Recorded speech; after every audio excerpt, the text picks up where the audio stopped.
Assalamualaikum warahmatullahi wabarakatuh.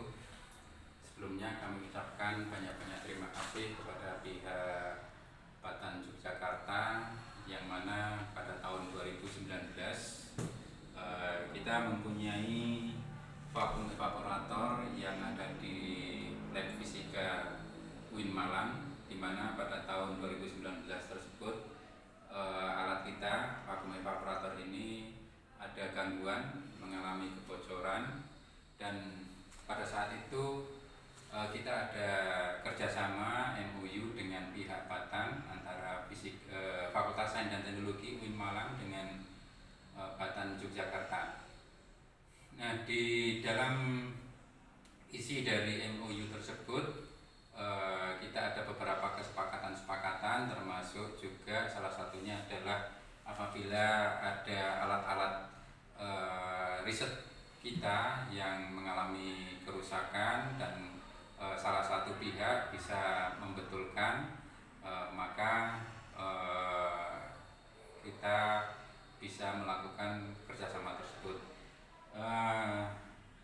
Terkait dengan hal tersebut, maka pada tahun 2019 kita bawa alat kita vakum evaporator ini yang rusak, ya, kita bawa ke Jogja, ke Batan, Jogja, dan di sana sekitar 1 bulan diperbaiki, dan syukur alhamdulillah setelah itu alat ini bisa berfungsi dengan baik dan sekarang sudah dipakai di lab saya, di lab jurusan fisika.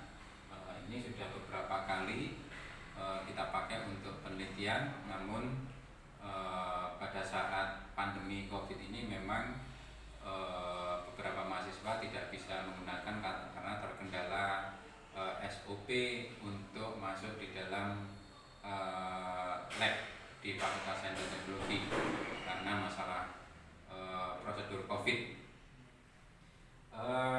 Saya kira mungkin itu testimoni dari saya mewakili pihak Fakultas Sains dan Teknologi, dan sekali lagi saya ucapkan banyak-banyak terima kasih kepada terutama kepada Profesor Dr. Darsono yang telah mengizinkan alat kita dibawa dan direparasi di Batan Yogyakarta. Sekian dari saya. Wassalamualaikum warahmatullahi wabarakatuh.